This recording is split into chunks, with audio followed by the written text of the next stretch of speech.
Afaan Oromoo barachuu barbaaddaa? بسم الله الرحمن الرحيم. الحمد لله الواحد الأحد الفرد الصمد الذي لم يلد ولم يولد ولم يكن له كفوا أحد، ثم الصلاة والسلام على سيدنا وحبيبنا وقدوتنا محمد وعلى آله وصحبه أجمعين، وبعد. برنون كن برنوتا أفان أوروموتي.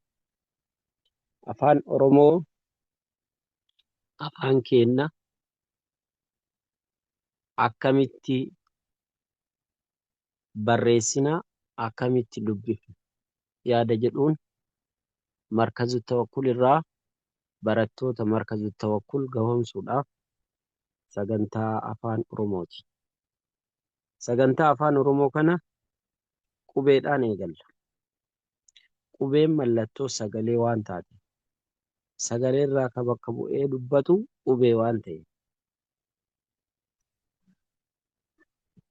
Hundaa ni barannaa.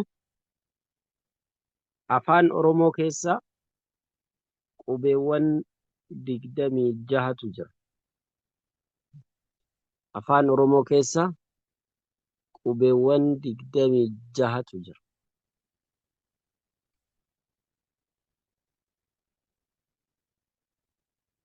Qubeen afaan Oromoo gosa lamatu jira. Qubeen afaan Oromoo gosa lamatu jira. Qubee guddaa fi qubee xiqqaa. Qubee guddaa fi qubee xiqqaa. Ammas qubeen afaan Oromoo garee lamatti qoodama. Garee dubbifamaa fi garee dubbachiisaati. Qubeen afaan Oromoo garee lamatti qoodama. Qubee dubbifamaa fi qubee dubbachiisaati. Qubeen dubbachiisaa qubee 5. Qubeen dubbachiisaa qubee 5. Qubeen dubbifamaa ammoo qubee 21. Qubeen dubbifamaa qubee 21.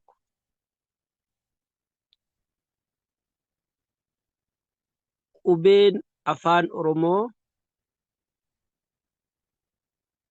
qubeewwan amma dubbanni kun qubee qeenxee jedhamu yookaan tokko tokko qubee qeenxee tahan 26 qaba jennee garee lamatti qoonnee gosa lama qaba jenne. Kana malee qubeen afaan Oromoo qubee qeenxee malee qubee dachaa ta'e qaba. Qubee dachaa 5 haga 7 qaba. Qubee dachaa 5 haga 7 qaba. Qubeen dachaa afaan Oromoo qubema afaan Oromoo 26 sanirraa san keessaa ka uumamedha. Akkasuma qubeen afaan Oromoo jechoota afaan Oromoo keessa kan hin jirre fayyadamuudhaaf qubee ergifannaa qaba. Kun ibsa jalqabaa afaan Oromoo barachuudhaaf nu gargaarudha. Gara barreeffamaatti gaafa deebinu qubeen afaan Oromoo sagalee laafaa fi jabaa qaba. Sagalee dheeraa fi gabaabaa qaba. Akkasuma afaan Oromoo barreeffama guututti seera barreeffamaa ka guutu, sirna tuqaalee ka qabu, seerluga mataa isaa ka qabu akka ta'e fuulduratti tokko tokkoon itti deemnee laalla. Caaseffama mataa isaatiin, seerluga mataa isaatiin, tartiiba isaa ka barannu ta'a inshaalla. Barataa jalqabaa afaan Oromoo barachuu barbaadu. Afaan Oromoo qofaa miti. Afaan kamiyyuu barachuudhaaf jalqaba ka baratamu qubeedha. Jalqaba irratti ka baratamu qubeedha. Yeroo hedduu afaan Arabaa barsiisaa turre keessattuu qubee yoo baratan waan namaa gale fakkaataa yoo achi siqe nama dhiba. Akkuma san qubee afaan Oromoo A, B, C jennee jechuun nus salphaa tahee booda gaafa hima ijaaruuf yookaan qubee fayyadamuudhaaf deemnu qubee maasitti nun dhibne nu dhibuu danda'a. Kanaaf furmaanni isaa qubee kana sirritti qaaccessuudha. Sirritti qaaccessuudhaaf maal tahuu qaba? Irra deddeebi'anii dubbisuudhaan akka sammuu keessatti hafu taasisuudha. Kana malees maloota afaan qubee afaan kamii ittiin qabatan keessaa tokko barreessuudha. Barreessuun iskiilii barnoota afaan kamii keessattuu hammatamaadha. Afaan Arabaa barreessuun afaan Arabaa barannullee osoo barreessinee waa hedduuf nu oola jechuudha. Yeroo ammaa yeroo kompiitaraa fi wantoota garaagaraatiin barreessanitti barreessuun isaa qubee kompiitararra jiru san fuudhuma tahaa. Garuu kan harkaan barreessan aan dalga ciiftee baan irkattee suutaan ol jedhaa hidha jabeeffattee qajeelti. Kana gochuuf harkaan barreessuun dirqama ta'ee argama. Qubeen mallattoo sagaleeti. Akkuma jenne qubeen jechoota tarreessitee yaada kan kee ibsachuudhaaf bu'uura. Tartiiba galchitee tooraan qixxeessitee yaada kan kee ittiin ibsatta waan ta'eef qubee afaan kamiituu sirritti beekuun dirqama. Caaseffamaa fi akkaataa hojiirra oolmaa isaanii tartiibaan barataa itti dhufta waan ta'eef jalqaba irratti qubee boca isaatiin jijjiirama amala isaatiin beekuu danda'uudha qabda. Kanaaf qubeen afaan Oromoo bifa lamaan jirti jenne. Qubee guddaa fi xiqqaa jennee turre qubee guddaadhaan eegalla. Wanni amma argu jirru kun ka iskiriin irratti mul'atu kun qubee afaan Oromoo qubee gurguddaadha.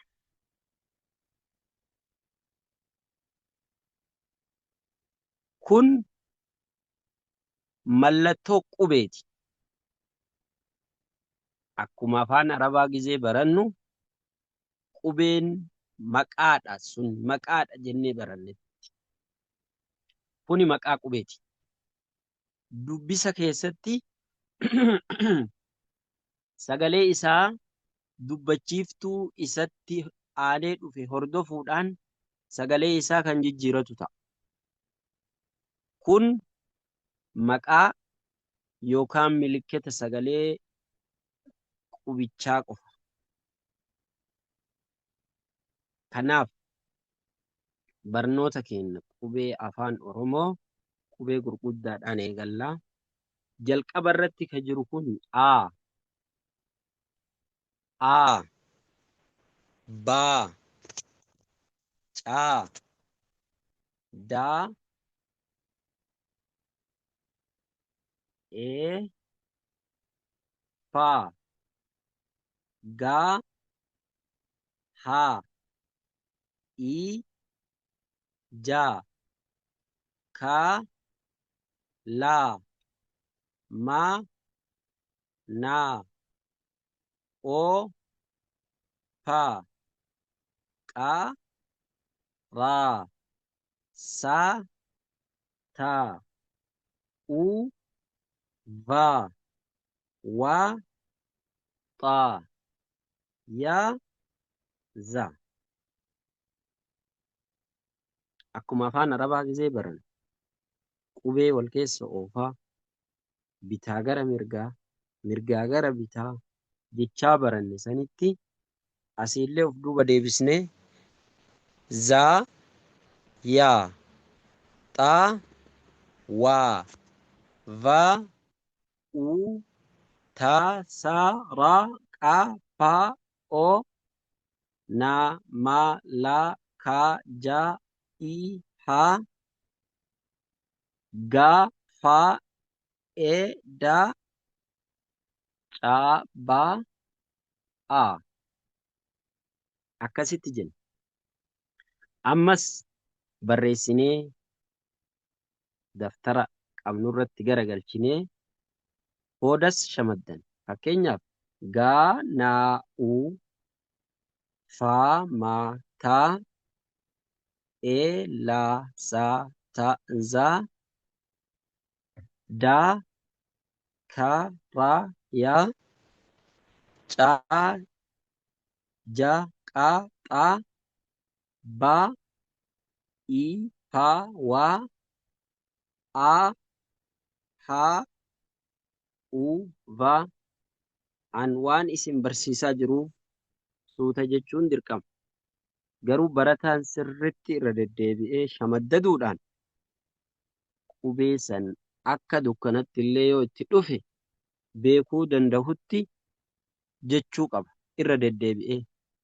Garanatti gara fuulduraatti jedha. Gara duubaattis jedha. Irraa olis ni jedha. Irraa gadis ni jedha. Tartiiba kanaan kallattii afranitti sirri shamadda. Kana qofaa miti.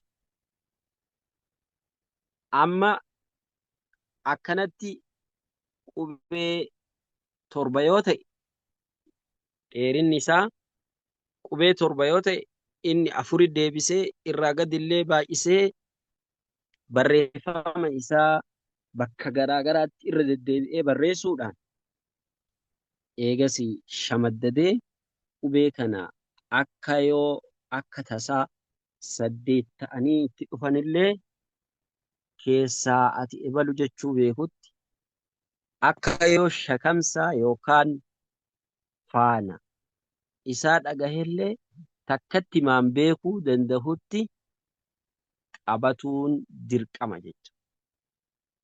Qubee kana bifa kanaan bifa inni qabu kanaan baratuun dirqama qabachuun dirqama. Kuni qubee gurguddaadha. Qubeen amma argu jirru qubee afaan Oromoo qubee guguddaadha. Qubeen afaan Oromoo qubeen xixiqqaan ammoo isa kana. Akkuma reef jenne san tartiiba reef jenne saniin qubeen kunis san shamaddadanii san eega beekan qubee gurguddaa eega beekan booda qubee xixiqqaallee baratan.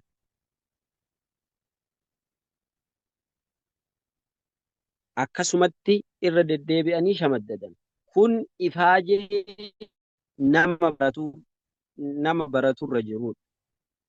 Qajeelchi jiru qubee yoo maqaa hin beekin sagalee jiru kana fayyadamanii sagalee isinii waraabame kana fayyadamtanii qubee san eenyummaa isaa beeku.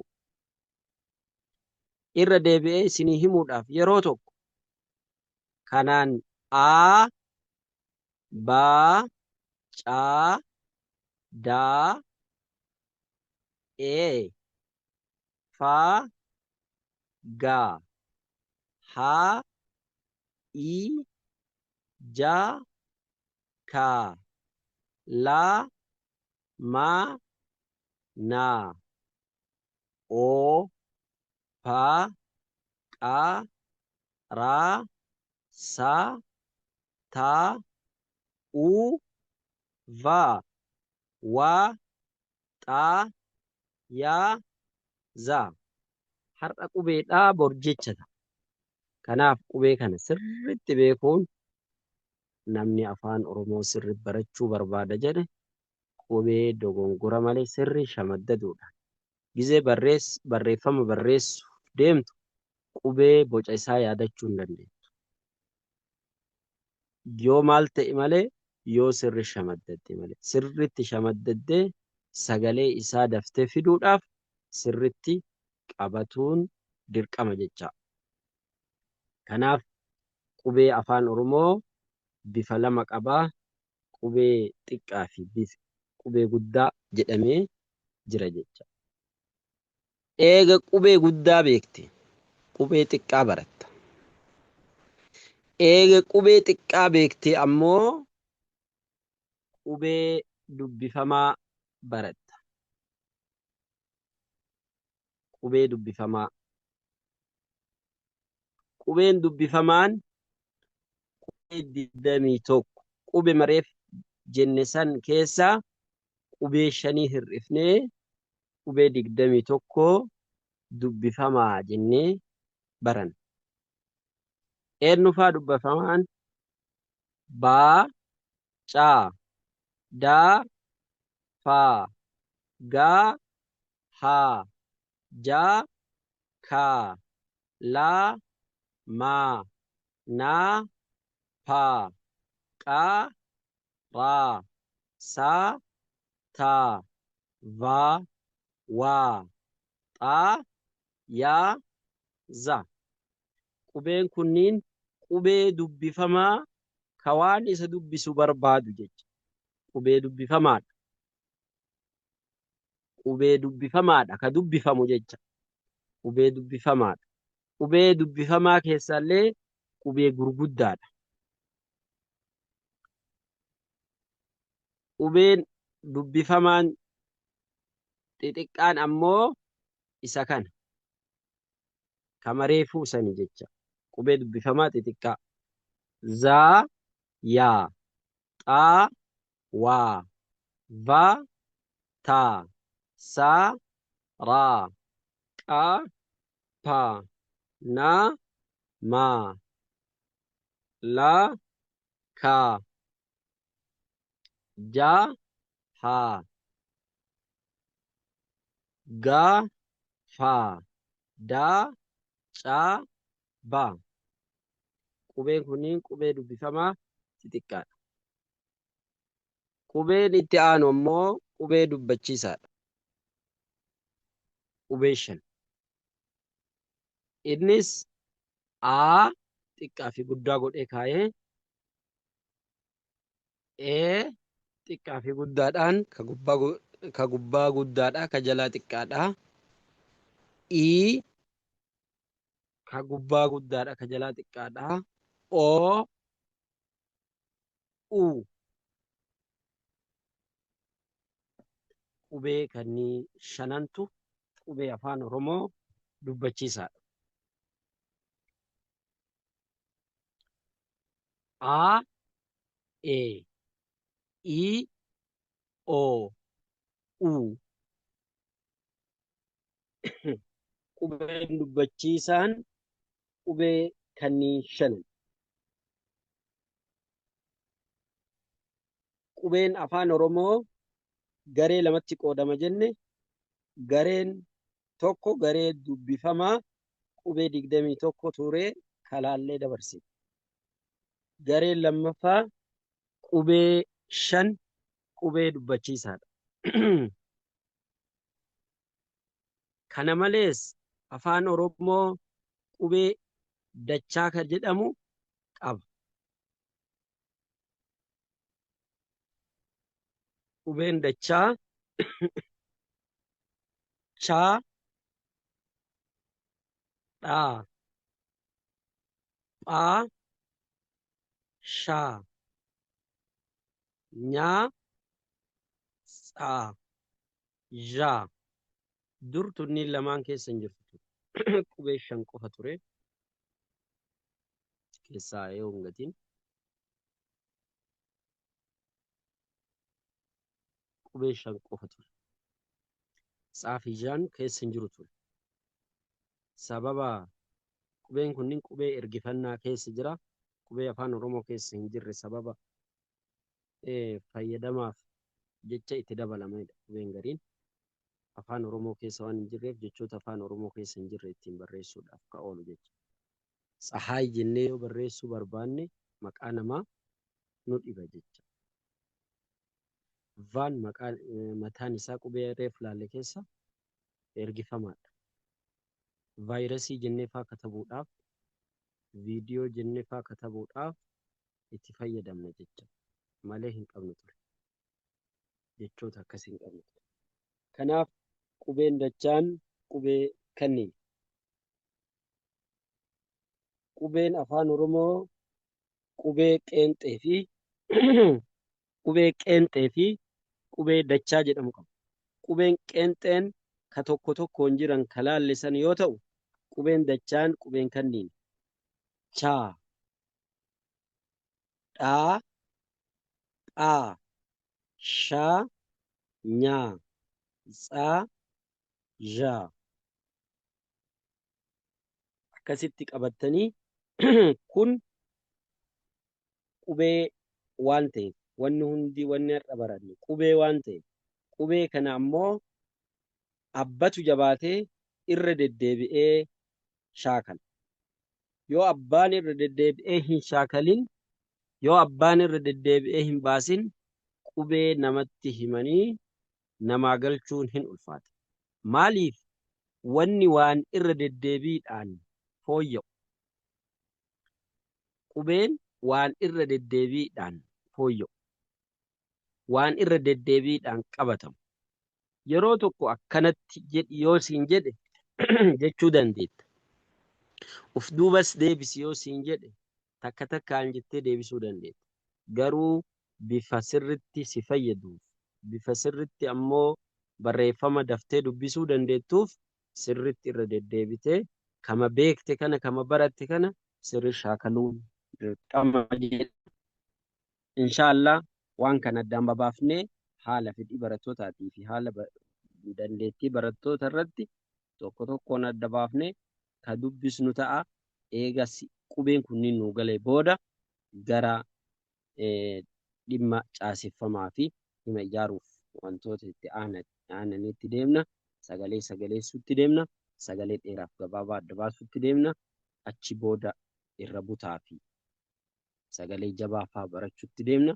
Tartiibaan akkuma dur qaacidaa nuuraaniyyaa keessatti afaan arabaa akkaataa itti barraahu barannee dubbisuu dandeenye san afaan Oromoollee qixa sirrii ta'e qubee tokko osoo itti hin daballe, qubee tokko osoo irraa hin hir'ifne dogongora malee barreessuu akka dandeenyutti ka barannu ta'a.